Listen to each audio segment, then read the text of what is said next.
ओम अज्ञानतिमिरान्धस्य ज्ञानञ्जनशलाकया चक्षुरुन्मिलितं येन तस्मै श्रीगुरुवे नमः। श्रीचैतन्यमनोभीष्टं स्थापितं येन भूतले स्वयं रूपकदा मह्यं ददाति स्वपदान्तिकं। वन्देऽहं श्रीगुरुः श्रीयुतपदकमलं श्रीगुरून् श्रीरूपं साग्रजातं सगणरघुनाथान्वितं तं सजीवं साद्वैतं सावधूतं परिजनसहितं कृष्णचैतन्यदेवं श्रीराधाकृष्णपादान् सगणललिता श्रीविशाखान्विताश्च नित्यानन्दं नमस्तुभ्यं प्रेमानन्दप्रदायते कलौकल्मस्य नाशाय जानवीपतये नमः। नमो महावदन्याय कृष्णप्रेमप्रदायते कृष्णाय कृष्णचैतन्य नामिने गुरुभ्यो नमः।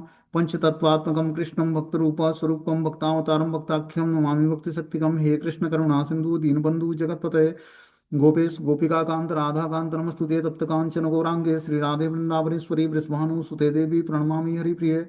जय श्री कृष्ण चैतन्य प्रभु नित्यानंद श्री अद्वैत गदाधर श्रीवासादि श्री गौर भक्तवृंद। हरे कृष्णा कृष्ण कृष्ण हरे हरे, हरे राम राम राम हरे हरे। तो इस माध्यम हम लोग को श्रीमद् भगवद गीता अध्याय 6 39 नंबर श्लोक पढ़ना है, ध्यान योग। बोलते हैं ए तन्मे संशय कृष्ण छेतु मरस्य शेषता त्वदन्यम संशया सस्यम छेताम न उपपद्यते। हे कृष्ण, यदि यही मेरा संदेह है और मैं आपसे इसे पूर्णतया दूर करने की प्रार्थना कर रहा हूँ, आपके अतिरिक्त अन्य कोई ऐसा नहीं है जो इस संदेह को नष्ट कर सके। तो अर्जुन के हृदय में संदेह क्या उत्पन्न होता है। बता रहे हैं कि अर्जुन ने कहा कि हे कृष्ण, उस असफल योगी की गति क्या है जो प्रारंभ में श्रद्धा पूर्वक आत्म साक्षात्कार की विधि ग्रहण करता है किंतु बाद में भौतिकता के कारण उससे विचलित हो जाता है और योग सिद्धि को प्राप्त नहीं होता है। ये पहला क्वेश्चन है कि उस असफल योगी की गति क्या है जो प्रारंभ में श्रद्धा पूर्वक आत्म साक्षात्कार की विधि ग्रहण करता है किंतु बाद में भौतिकता के कारण उससे विचलित हो जाता है। और क्या ब्रह्म प्राप्ति के मार्ग से भ्रष्ट ऐसा व्यक्ति आध्यात्मिक तथा भौतिक दोनों ही सफलताओं से च्युत नहीं होता और छिन्न भिन्न बादल की भांति विनष्ट नहीं हो जाता, जिसके फलस्वरूप उसके लिए कोई लोक में कोई स्थान नहीं बचता। ये दो क्वेश्चन अर्जुन पूछते हैं भगवान से। पहला क्वेश्चन है कि असफल योगी की गति क्या है जो प्रारंभ में श्रद्धा पूर्वक आत्म साक्षात्कार की विधि को ग्रहण करता है किंतु बाद में भौतिकता के कारण उससे विचलित हो जाता है और योग सिद्धि को प्राप्त नहीं होता है। और दूसरा क्वेश्चन है कि ब्रह्म प्राप्ति के मार्ग से भ्रष्ट ऐसा व्यक्ति आध्यात्मिक तथा भौतिक दोनों ही सफलताओं से च्युत नहीं होता और छिन्न भिन्न बादल की भांति विनष्ट नहीं हो जाता, जिसके फलस्वरूप उसके लिए किसी भी लोक में कोई स्थान नहीं रहता। कि भक्ति करके और ब्रह्म प्राप्ति के मार्ग से भ्रष्ट हो गया व्यक्ति, अब उसका आध्यात्मिक और भौतिक दोनों ही सफलताओं से वो व्यक्ति च्युत हो जाता है और छिन्न भिन्न बादल की भांति क्या विनष्ट हो जाता है वो। इसके फलस्वरूप उसको इस लोक में और परलोक में कोई स्थान नहीं मिलता। क्या कारण है कि क्या होता उसके साथ जो आत्म साक्षात्कार के मार्ग से विचलित हो जाता है। तो इसी का जवाब देते हुए भगवान बोलते हैं, अर्जुन आगे बोलते हैं कि हे कृष्ण, यही मेरा संदेह है। मैं आपसे इसे पूर्णतया दूर करने की प्रार्थना कर रहा हूँ। आपके अतिरिक्त अन्य कोई ऐसा नहीं है जो इस संदेह को नष्ट कर सके।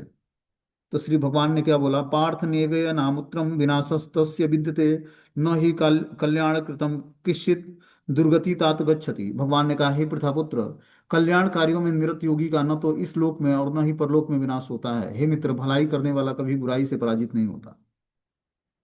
कि जो कल्याण कार्यों में निरत योगी है वह इस लोक और परलोक में उसका कभी भी विनाश नहीं होता है, और भलाई जो करने वाला है वो कभी बुराई से पराजित नहीं होता। यदि कोई समस्त भौतिक आशाओं को त्याग कर भगवान की शरण में जाता है तो इससे उसको क्षति नहीं होता और न पतन होता है। दूसरी ओर अभक्त जन अपने व्यवसायों में लगे रहते हैं और वो कुछ भी प्राप्त नहीं कर पाते हैं। कि जो व्यक्ति भौतिक आशाओं को त्याग करके भगवान की शरण में ग्रहण करता है तो उसको कोई नुकसान नहीं होता है, भले उसका पतन भी हो जाए तो। लेकिन दूसरी तरफ जो व्यवसाय में लगे हैं, अपने व्यापार में लगे हैं, वो कुछ भी प्राप्त नहीं कर पाते। भौतिक लाभ के लिए अनेक शास्त्रीय और लौकिक कार्य हैं। जीवन में आध्यात्मिक उन्नति अर्थात कृष्ण भावनामृत के लिए योगी को समस्त भौतिक कार्यकलापों को परित्याग करना चाहिए और पूर्ण रूपेण कृष्ण भावनामृत को अपनाना चाहिए। यही सर्वोच्च सिद्धि प्राप्त करने का मार्ग है। तो और जब हमें सर्वोच्च सिद्धि प्राप्त करनी है तो हमें क्या करना पड़ेगा, कृष्ण भावनामृत के रास्ते को अपनाना पड़ेगा। बता रहे हैं कि मानवता के दो विभाग किए गए हैं, नियमित और अनियमित। जो लोग अगले जन्म तथा मुक्ति के ज्ञान के बिना पाशविक इंद्रिय तृप्ति में लगे रहते हैं वे अनियमित विभाग में आते हैं। कि जिनको शास्त्रों का कोई ज्ञान नहीं है वो जन्म और मुक्ति के ज्ञान से को प्राप्त नहीं किए और पाश्विक इंद्रिय तृप्ति में लगे रहते हैं, वो अनियमित विभाग में आते हैं और शास्त्रों में वर्णित कर्तव्यों के सिद्धांतों का पालन नहीं करते हैं। लेकिन जो व्यक्ति शास्त्रों में वर्णित कर्तव्यों के सिद्धांतों का पालन करता है, वह नियमित विभाग में आता है, और इस प्रकार वो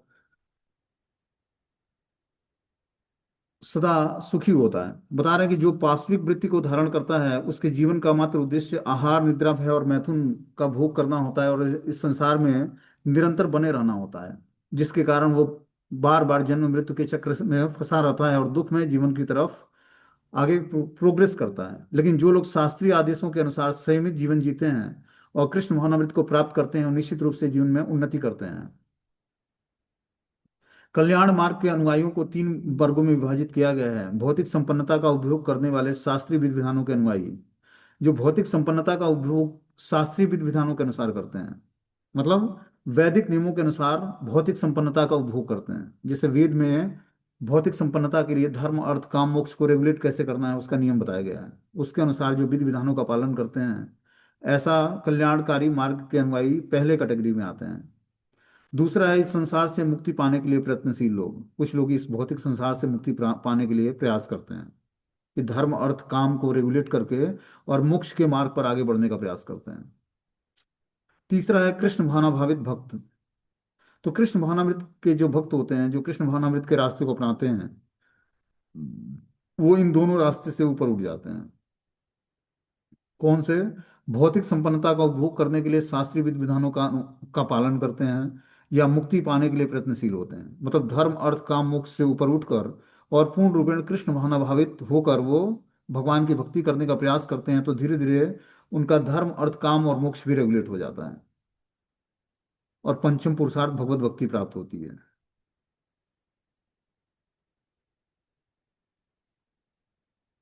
बोलते हैं सकाम कर्मी जीवन के उच्चतर स्तर तक उठ सकते हैं और यहाँ तक कि स्वर्ग लोक को जा सकते हैं, तो भी इस संसार से मुक्त न होने के कारण वे सही ढंग से शुभ मार्ग का अनुगमन नहीं कर पाते हैं। शुभ कर्म तो वो है जिससे मुक्ति प्राप्त होती है। कोई भी ऐसा कार्य जो परम आत्म साक्षात्कार या अध्यात्म बुद्धि से मुक्ति की ओर उन्मुख उन्मुख नहीं होता, और रच मात्र भी कल्याणप्रद नहीं है।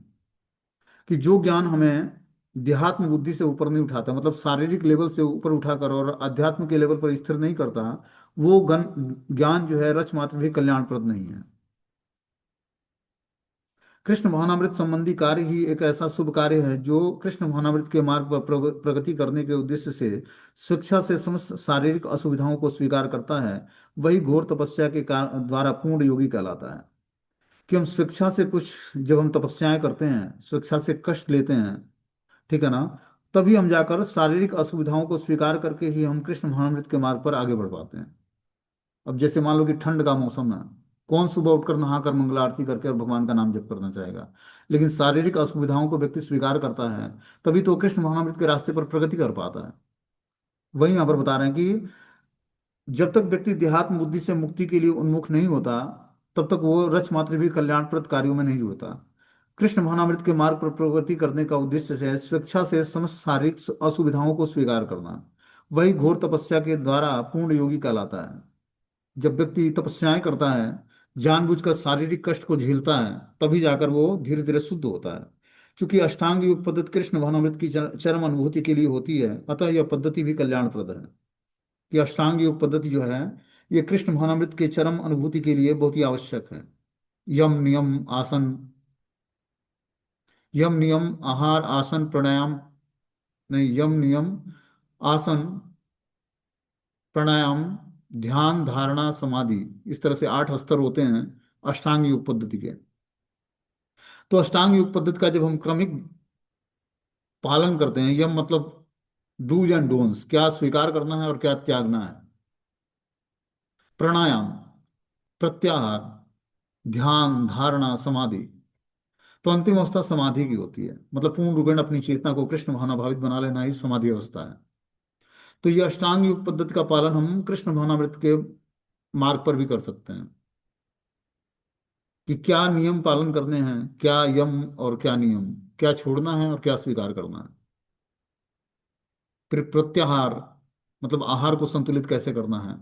फिर प्राणायाम, फिर ध्यान कैसे करना है, धारणा समाधि, ये आठों स्तर पर जाकर धीरे धीरे व्यक्ति क्रमिक विकास करके और कृष्ण महामृत को स्वीकार कर सकता है।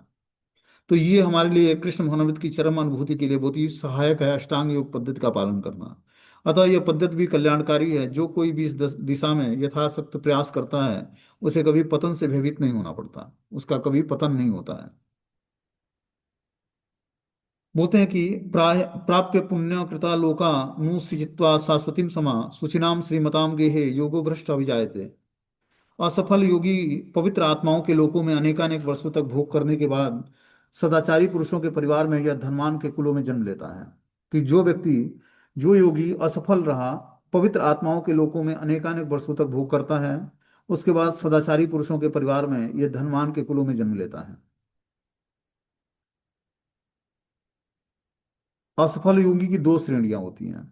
एक तो वो जो कुछ समय तक भक्ति किया, थोड़ी सी उन्नति करा, उसके बाद भ्रष्ट हो गया, तो बता रहे कि दीर्घ काल तक योगाभ्यास के बाद। और दूसरा है जो दीर्घ काल तक योगाभ्यास का अभ्यास किया उसके बाद भ्रष्ट हुआ। तो जो योगी अल्पकालीन अभ्यास के बाद भ्रष्ट होता है वह स्वर्ग लोक को जाता है। वहां पुण्यात्माओं को प्रविष्ट होने दिया जाता है। वहां वह दीर्घ काल तक रहने के बाद उसे पुनः इस लोक में, मृत लोक में भेज दिया जाता है, जिससे वह किसी सदाचारी ब्राह्मण वैष्णव कुल में या धनवान वणिक के कुल में जन्म लेता है। योगाभ्यास का वास्तविक उद्देश्य कृष्ण हम भावनामृत की सर्वोच्च सिद्धि प्राप्त करना है, जैसा कि इस अध्याय के अंतिम श्लोक में बताया गया है। किंतु जो इतने अध्यायवासी नहीं होते और जो भौतिक प्रलोभनों के कारण असफल हो जाते हैं, उन्हें अपनी भौतिक इच्छाओं को पूर्ति करने की अनुमति दी जाती है।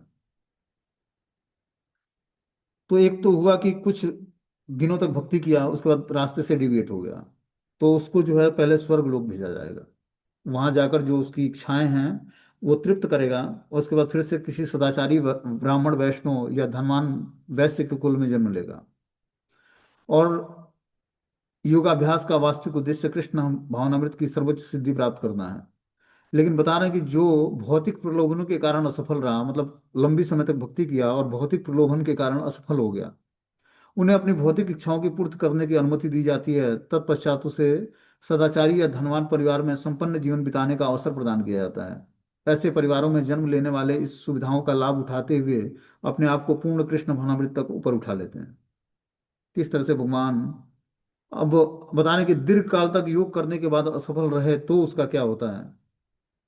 ये तो हुआ कि हम शॉर्ट टाइम भक्ति करा हमने और उसके बाद रास्ते से डिविएट हो गए, तो उसको भगवान वैष्णव या ब्राह्मण कुल में जन्म देते हैं, पहले स्वर्ग लोग भेजते हैं, उसकी इच्छाओं को शुद्ध करते हैं, और फिर वैश्य या ब्राह्मण के परिवार में जन्म देकर वैष्णव कुल में, और उसको फिर से मार्ग दिखाते हैं भक्ति का। अब बता रहे हैं अथवा योगिनामेव कुले भवति धीमताम एतद्धि दुर्लभतरम लोके जन्म यदि दृशम। अथवा यदि दीर्घ काल तक योग करने के बाद असफल रहे तो वह ऐसे योगियों के कुल में जन्म लेता है जो अत्यधिक बुद्धिमान है। निश्चय ही इस संसार में ऐसा जन्म दुर्लभ है। तो जो व्यक्ति लंबे समय तक भक्ति करके और उस रास्ते से डिविएट हो जाता है, बता रहे हैं कि वो ऐसे योगियों के कुल में जन्म लेता है जो अधिक बुद्धिमान है। निश्चय ही संसार में ऐसा जन्म दुर्लभ है। यहाँ पर योगियों के बुद्धिमान कुल में जन्म लेने की प्रशंसा की गई है, क्योंकि ऐसे कुल में उत्पन्न बालक को प्रारंभ से ही आध्यात्मिक प्रोत्साहन प्राप्त होता है। विशेषतया आचार्य या गोस्वामियों के कुल में ऐसी परिस्थिति होती है। ऐसे कुल अत्यंत विद्वान होते हैं और परंपरा और प्रशिक्षण के द्वारा श्रद्धावान होते हैं। इस प्रकार वे गुरु बनते हैं, और भारत के ऐसे अनेक आचार्य कुल हैं, किंतु अब वे अपर्याप्त विद्या और प्रशिक्षण के कारण पतनशील हो चुके हैं। भगवत कृपा से अभी भी कुछ परिवार ऐसे हैं जिसमें पीढ़ी दर पीढ़ी योगियों को प्रश्रय मिलता है। ऐसे परिवारों में जन्म लेना सचमुच ही अत्यंत सौभाग्य की बात है। बोल रहे हैं कि विष्णुपाद श्री मद भक्ति सिद्धांत सरस्वती गोस्वामी महाराज को स्वयं ऐसे परिवार में जन्म लेने का अवसर प्राप्त हुआ, जो जहाँ उन्होंने जन्म से ही भगवत भक्ति का की शिक्षाएं प्राप्त की। कि जो भक्ति सिद्धांत सरस्वती ठाकुर प्रभुपाद जी थे, उनको जन्म से ही ऐसे परिवार में जन्म मिला, कि भक्ति विनोद ठाकुर जी के परिवार में, कि जन्म से ही उनको वैष्णव कल्चर सीखने का, समझने का चांस मिला। तो ये एग्जाम्पल बता रहे हैं कि जो है ये बहुत ही सौभाग्य की बात है कि ऐसे व्यक्ति का जो लंबे समय तक योगाभ्यास का अभ्यास करके और बाई चांस किसी कारण से पतित हो जाता है, उस रास्ते से हट जाता है, तो उसको ऐसे योगियों के कुल में जन्म लेता है जो बहुत ही बुद्धिमान है, मतलब परम वैष्णव के घर में उसका जन्म होता है। और ऐसे आध्यात्मिक प्रोत्साहन प्राप्त होते हैं जिससे वह आचार्यों या गोस्वामियों के कुल में ऐसी परिस्थिति को प्राप्त करके जन्म लेता है। और ऐसा व्यक्ति अत्यंत विद्वान होता है और परंपरा और प्रशिक्षण के कारण श्रद्धावान होता है। इस प्रकार वो आगे चलकर गुरु बनता है। और भारत में ऐसे अनेक आचार्य कुल हैं जिसमें विद्या और प्रशिक्षण के कारण पतनशील तो हो चुके हैं, लेकिन फिर से भगवान की कृपा हुई और पीढ़ी दर पीढ़ी योगियों को प्रश्रय मिलता है।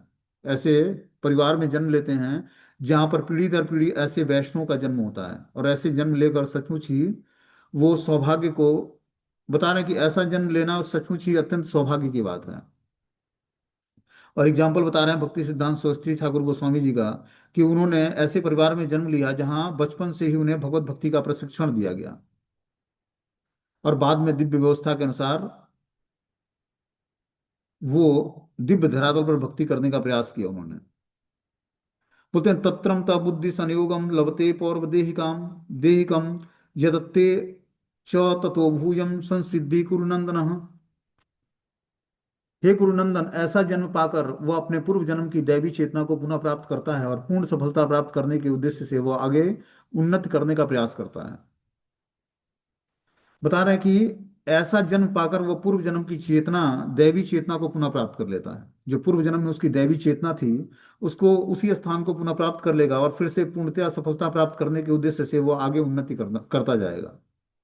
जैसे राजा भरत का एग्जाम्पल बताया जा रहा है कि जिन्हें तीसरे जन्म में उत्तम कुल ब्राह्मण में जन्म मिला और पूर्व दिव्य चेतना को पुनः प्राप्ति के लिए उन्होंने उत्तम जन्म का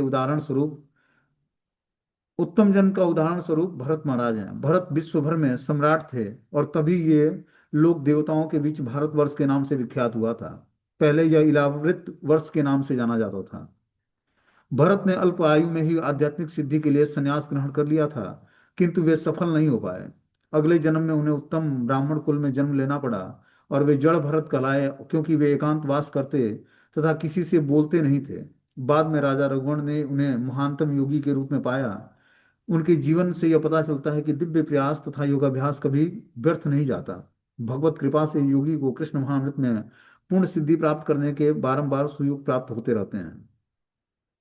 तो इस तरह से यहाँ पर भरत महाराज का एग्जाम्पल बताया जा रहा है कि किस तरह वो जो है अपना राजपाट त्याग करके और जंगल में गए थे और योगाभ्यास के लिए, कृष्ण भावनामृत का अनुशीलन करने के लिए। लेकिन जंगल में वो एक हिरन से आसक्त हो जाते हैं और फिर अगला जन्म हिरन का होता है। और फिर जो है उसी शालिग्राम गांव में वो लौट आते हैं जहाँ पर पिछले जन्म में वो तपस्याएं किया था उन्होंने। और वहीं पर सूखे पत्ते खाकर अपना जीवन का अंत करते हैं, फिर से जड़ भरत के रूप में आते हैं। और उस जीवन में उन्होंने जड़वत बने रहे, मुख बधिर की तरह घूमते और क्या करते, एक पागलों की तरह व्यवहार करते, लेकिन अंदर से अध्यात्म की चेतना में पूर्ण रूपेण वो स्थिर थे। आध्यात्मिक चेतना में किस कारण से हुआ? क्योंकि उन्होंने पूर्व जन्म की चेतना को जागृत कर लिया इस जीवन में जड़ भरत के रूप में। तो देखो, जब हम लंबे समय तक भक्ति करके आध्यात्मिक चेतना को जागृत कर लेते हैं तब तुरंत हमें मनुष्य जीवन मिल जाएगा किसी परम वैष्णव परिवार में। लेकिन अगर जो हम भौतिक इच्छाओं के कारण कुछ दिन भक्ति करके रास्ते से को छोड़ देंगे तो हमें स्वर्ग लोक जाना पड़ेगा, वहां भौतिक भोग की सुविधाएं मिलेंगी। उसके बाद फिर से मृत्यु लोक में आना पड़ेगा और फिर से किसी ब्राह्मण या वणिक परिवार में जन्म मिलेगा, फिर से भगवान की भक्ति मिलेगी। तो ये प्रोसेस लंबा है। इसलिए हमें इसी जीवन में अपने कॉन्शियसनेस को, आध्यात्मिक चेतना को जागृत कर लेना है। आध्यात्मिक चेतना जागृत हो जाएगी तो अगला जन्म और जो किसी मनुष्य पशु पक्षी का भी हुआ तो उसमें वो चेतना जागृत रहेगी, जैसे गजेंद्र के साथ हुआ।